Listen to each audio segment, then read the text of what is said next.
ಮಂಡ್ಯದಲ್ಲೂ ಅಷ್ಟೇ ಇಡೀ ಹೋರಾಟದ ಎಪಿಸೆಂಟರ್ ಆಗಿರುವಂತಹ ಮಂಡ್ಯದಲ್ಲಿ ಹನುಮ ಧ್ವಜ ದಂಗಲ್ ಡೇ 2 ಹೇಗೆ ಸಾಗ್ತಾ ಇದೆ ಡೀಟೇಲ್ಸ್ ಅನ್ನ ಈಗ ನೋಡ್ತಾ ಹೋಗೋಣ.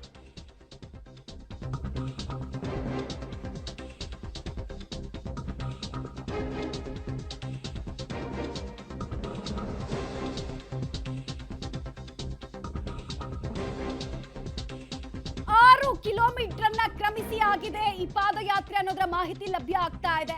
ಹನುಮ ಧ್ವಜದ ಹಾರಾಟ ಪಾದಯಾತ್ರೆಯಲ್ಲಿ ಗೋಚರಿಸ್ತಾ ಇತ್ತು, ಮುಗಿಲು ಮುಟ್ತಾ ಇದೆ. ಜೈ ಶ್ರೀರಾಮ್ ಜೈ ಹನುಮಾನ್ ಅನ್ನುವಂತಹ ಘೋಷವಾಕ್ಯಗಳು ಕೂಡ ಹನುಮ ಧ್ವಜವನ್ನ ಮರುಸ್ಥಾಪನೆ ಮಾಡಲೇಬೇಕು ಅಂತ ಆಗ್ರಹ ಕೇಳ್ಬರ್ತಾ ಇದೆ. ಬಿಜೆಪಿ ಜೆಡಿಎಸ್ ಜೊತೆಗೆ ವಿಶ್ವ ಹಿಂದೂ ಪರಿಷತ್ ಇರ್ಬೋದು, ಬಜರಂಗ ದಳ ಇರ್ಬೋದು, ಎಲ್ಲಾ ಕಾರ್ಯಕರ್ತರು ಕೂಡ ಒಗ್ಗಟ್ಟಾಗಿ ಸಾಕ್ತಾ ಇದ್ದಾರೆ. 12 ಕಿಲೋಮೀಟರ್ ನಲ್ಲಿ ಅರ್ಧದಷ್ಟು ಪಾದಯಾತ್ರೆಯನ್ನ ಕ್ರಮಿಸಿ ಆಗಿದೆ ಪ್ರತಿಭಟನಾ ನಿರತರು ಅನ್ನೋದು ಗೊತ್ತಾಗ್ತಾ ಇದೆ. ಮಾರ್ಗದುದ್ದಕ್ಕೂ ಕೂಡ ಜೈ ಶ್ರೀರಾಮ್ ಅನ್ನುವಂತಹ ಘೋಷವಾಕ್ಯ ಮೊಳಗ್ತಾ ಇದೆ. ಜೊತೆಗೆ ನಮ್ಮ ಅಜೆಂಡಾ ಒಂದೇ, ಹನುಮ ಧ್ವಜ ಮರುಸ್ಥಾಪನೆ ಅಲ್ಲೇ ಆಗಬೇಕು, ಎಲ್ಲಿ ನಮ್ಮ ಭಾವನೆಗೆ ಧಕ್ಕೆ ಬಂತೋ ಅಲ್ಲೇ ಸರಿಪಡಿಸೋ ಕೆಲಸ ಆಗಬೇಕು ಅನ್ನೋ ಹಠಕ್ಕೆ ಬಿದ್ದಿದ್ದಾರೆ ಗ್ರಾಮಸ್ಥರು. ಹೀಗಾಗಿ ಈ ಜಟಾಪಟಿಯನ್ನ ಜಿಲ್ಲಾಡಳಿತ ಹೇಗೆ ಸರಿದೂಗಿಸುತ್ತೆ ಅನ್ನೋ ಪ್ರಶ್ನೆ ಇದೆ. ತಡ ಮಾಡಿದಷ್ಟು ಇದು ಜಿಲ್ಲೆಗಳಿಗೂ ಕೂಡ ವ್ಯಾಪಿಸ್ತಾ ಹೋಗುತ್ತೆ. ಈಗಾಗಲೇ ನೀವು ಮಂಡ್ಯದ ಜೊತೆಗೆ ಬೆಂಗಳೂರಿನಲ್ಲಿ ಯಾವ ರೀತಿ ಹೋರಾಟ ಇತ್ತು ಅನ್ನೋದನ್ನ ನೋಡಿದ್ರಿ. ಪಾದಯಾತ್ರೆಯಲ್ಲಿ ಜನ ಹೇಗೆ ಸಾಥ್ ಕೊಡ್ತಾ ಇದ್ದಾರೆ, ಪಕ್ಷಾತೀತವಾಗಿ ರಾಜಕೀಯವಾಗಿ ನಾವು ಮಾತಾಡೋದನ್ನ ಬಿಟ್ಟು ಜನ ಅಲ್ಲಿ ಹೇಗೆ ಇನ್ಕ್ಲೂಡ್ ಆಗ್ತಾ ಇದ್ದಾರೆ ಅನ್ನೋದನ್ನ ನೋಡ್ತಾ ಇದ್ದೀರಾ.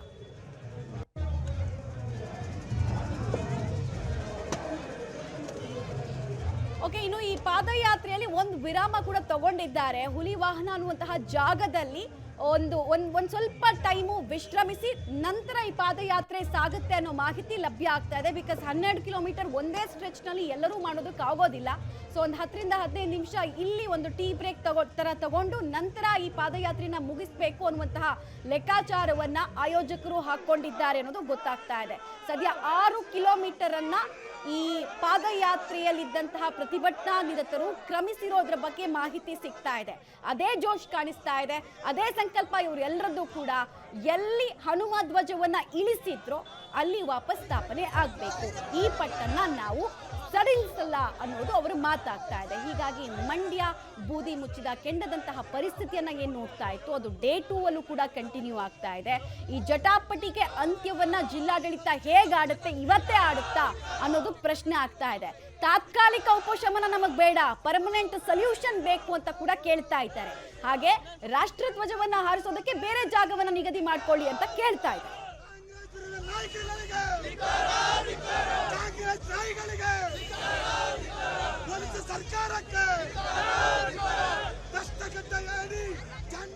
ಡೀಟೇಲ್ಸ್ ಕೊಡ್ತಾರೆ ವಿನಯ್. ಈಗ ಎಷ್ಟು ಜನ ರಾಜಕೀಯ ನಾಯಕರು ಸಾಥ್ ಕೊಟ್ಟಿದ್ದಾರೆ? ನಾವು ಆರಂಭದಲ್ಲಿ ನೋಡಿದ್ವಿ ಪ್ರೀತಮ್ ಗೌಡ ಇದ್ರು, ಸುರೇಶ್ ಗೌಡ್ರು ಇದ್ರು. ಈಗ ಎಷ್ಟು ಜನ ಎಕ್ಸ್ಟ್ರಾ ಆಡ್ ಆನ್ ಆಗಿದ್ದಾರೆ ಅಥವಾ ಇನ್ನಷ್ಟೇ ಆಗ್ಬೇಕಾಗಿದ್ಯಾ?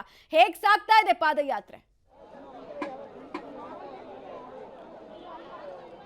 ಮಮತಾ, ಏನೋ ಈ ಒಂದು ಹನುಮ ಧ್ವಜ ವಿವಾದ ಪ್ರಕರಣ ಏನಿದೆ ಇದಕ್ಕೆ ಸಂಬಂಧಪಟ್ಟಂತೆ ಕೆರಗೋಡು ಗ್ರಾಮಸ್ಥರ ಪ್ರತಿಭಟನೆ ಕ್ಷಣಕ್ಕೂ ಕೂಡ ತೀವ್ರ ರೂಪವನ್ನು ಪಡೆದುಕೊಳ್ತಾ ಇದೆ. ಈಗಾಗಲೇ 6 ಕಿಲೋಮೀಟರ್ ಸಾಗಿ ಬಂದಿರುವಂಥ ಪ್ರತಿಭಟನೆ ಇದೀಗ ಸದ್ಯ ಒಂದು ಸ್ಮಾಲ್ ಬ್ರೇಕ್ ಅನ್ನು ತೆಗೆದುಕೊಂಡಿದೆ. ಏನೋ ಕೆರಗೋಡು ಹಾಗೂ ಮಂಡ್ಯದ ನಡುವಿನ ಹುಲಿವಾನ ಅನ್ನೋ ಒಂದು ಗ್ರಾಮ ಏನಿದೆ, ಈ ಒಂದು ಗ್ರಾಮದ ಬಳಿ ಸದ್ಯ ಉಪಹಾರ ಹಾಗೂ ನೀರಿನ ವ್ಯವಸ್ಥೆಯನ್ನು ಕೂಡ ಇಲ್ಲಿನ ಸ್ಥಳೀಯ ಗ್ರಾಮಸ್ಥರು ಬರ್ತಕ್ಕಂಥ ಪ್ರತಿಭಟನಾಕಾರರಿಗೆ ವ್ಯವಸ್ಥೆಯನ್ನು ಮಾಡಿದ್ದಾರೆ. ದೃಶ್ಯಗಳಲ್ಲಿ ನೋಡ್ತಾ ಇರ್ಬೋದು, ಸಾಕಷ್ಟು ಏನು ಸಾವಿರಾರು ಮಂದಿ ಹಿಂದೂ ಕಾರ್ಯಕರ್ತರು, ಗ್ರಾಮಸ್ಥರು ಎಲ್ಲರೂ ಕೂಡ ಈ ಒಂದು ಉಪಹಾರವನ್ನ ಸೇವನೆ ಮಾಡುವಂತ ಕೆಲಸವನ್ನ ಮಾಡ್ತಿದ್ದಾರೆ. ಬೆಳಗ್ಗೆಯಿಂದಲೂ ಕೂಡ ಸುಮಾರು 10 ಗಂಟೆಗೆ ಆರಂಭವಾಗಿರುವಂತ ಈ ಒಂದು ಮೆರವಣಿಗೆಯಲ್ಲಿ ಎಲ್ಲರೂ ಕೂಡ ಸಾಗಿ ಬಂದಿದ್ದಾರೆ. ಸಾಕಷ್ಟು ಹಿಂದೂ ಮುಖಂಡರು ಕೂಡ ಹಾಗೂ ಬಿಜೆಪಿಯ ಘಟಾನುಘಟಿ ನಾಯಕರು ಕೂಡ ಇದರಲ್ಲಿ ಭಾಗಿಯಾಗಿದ್ದಾರೆ. ಎಲ್ಲರೂ ಕೂಡ ಬಂದು ಹುಲಿವಾನ ಎಂಬ ಈ ಒಂದು ಗ್ರಾಮದಲ್ಲಿ ಸದ್ಯ ಉಪಹಾರ ವ್ಯವಸ್ಥೆಯನ್ನ ಮಾಡಲಾಗಿದೆ. ಬಾತು ಹಾಗೂ ನೀರಿನ ವ್ಯವಸ್ಥೆಯನ್ನ ಏನ್ ಮಾಡಲಾಗಿದೆ. ಎಲ್ಲರೂ ಕೂಡ ಆ ಒಂದು ಉಪಹಾರವನ್ನ ಸೇವಿಸಿಕೊಂಡು ಮತ್ತೆ ಇಲ್ಲಿಂದ 6 ಕಿಲೋಮೀಟರ್ ಪಾದಯಾತ್ರೆಯನ್ನು ಆರಂಭಿಸ್ತಾ ಇದ್ದಾರೆ. ದೃಶ್ಯಗಳಲ್ಲಿ ನೋಡ್ತಾ ಇರ್ಬೋದು, ಎಲ್ಲರೂ ಕೂಡ ಬೆಳಗ್ಗೆಯಿಂದ ಸಾಕಷ್ಟು ಮಹಿಳೆಯರು ಕೂಡ ನಡ್ಕೊಂಡು ಬಂದಿದ್ದಾರೆ. ಇನ್ನೂ ಕೂಡ ಅವರ ಜೋಶ್ ಕಡಿಮೆ ಆಗಿಲ್ಲ ಅಂತಾನೆ ಹೇಳ್ಬೋದು. ನಾವು ಎಂದಿಗೂ ಕೂಡ ನಮ್ಮ ಪಟ್ಟಣ ಸಡಿಲಿಸಲ್ಲ ಅನ್ನೋ ಒಂದು ಆಕ್ರೋಶವನ್ನ ಹೊರಹಾಕ್ತಾ ಇದ್ದಾರೆ. ದೃಶ್ಯಗಳಲ್ಲಿ ನೋಡ್ತಾ ಇರ್ಬೋದು, ಈಗಾಗಲೇ 6 ಕಿಲೋಮೀಟರ್ ಸತತವಾಗಿ ನಡ್ಕೊಂಡು ಬಂದಂತ ಮಹಿಳೆಯರು ಇಲ್ಲಿ ಕೆಲ ಕಾಲ ವಿಶ್ರಾಂತಿಯನ್ನು ಪಡೆದು ಇಲ್ಲಿಂದ ಮತ್ತೆ ಈ ಒಂದು ಮೆರವಣಿಗೆಯಲ್ಲಿ ಭಾಗವಹಿಸ್ತಾರೆ. ಪ್ರತಿ ಗ್ರಾಮದಲ್ಲೂ ಕೂಡ ಗ್ರಾಮಸ್ಥರುಗಳು ಸಾಥನ್ನ ನೀಡ್ತಾ ಇರುವಂತದ್ದು, ಬರುವಂತ ಪ್ರತಿಭಟನಾಕಾರರಿಗೆ ಬೆಂಬಲವನ್ನ ಕೊಡ್ತಿದ್ದಾರೆ. ನೀರು ಮಜ್ಜಿಗೆಯನ್ನ ಕೊಟ್ಟುಕೊಂಡು ಅವರು ಕೂಡ ಪ್ರತಿಭಟನೆಯಲ್ಲಿ ಭಾಗಿಯಾಗಿ ಈ ಒಂದು ಹೋರಾಟವನ್ನು ಯಶಸ್ವಿ ಮಾಡಬೇಕು, ಜಿಲ್ಲಾಡಳಿತ ನಮ್ಮ ಮನವಿಗೆ ಸ್ಪಂದಿಸಬೇಕು ಅನ್ನೋ ಒಂದು ಆಕ್ರೋಶವನ್ನ ವ್ಯಕ್ತಪಡಿಸ್ತಾ ಇದ್ದಾರೆ. ಮಮತಾ, ರೈಟ್, ಧನ್ಯವಾದ ತಮ್ಮ ಮಾಹಿತಿಗಾಗಿ ವಿನಯ್. ಈ ಕ್ಷಣಕ್ಕೆ 6 ಕಿಲೋಮೀಟರ್ನ ಪಾದಯಾತ್ರಿಗಳು ಕ್ರಮಿಸಿರೋದ್ರ ಬಗ್ಗೆ ಮಾಹಿತಿ ಲಭ್ಯ ಆಗ್ತಾ ಇದೆ. ಸೊ ಒಂದು ಸಣ್ಣ ಬ್ರೇಕ್ ತಗೊಂಡಿದ್ದಾರೆ, ಒಂದು ಲಘು ಉಪಹಾರಕ್ಕೆ ಅಂತ ಹೇಳಿ, ನಂತರ ಮತ್ತೆ 6 ಕಿಲೋಮೀಟರ್ಸ್ ಅನ್ನ ಕಂಟಿನ್ಯೂ ಮಾಡ್ತಾರೆ.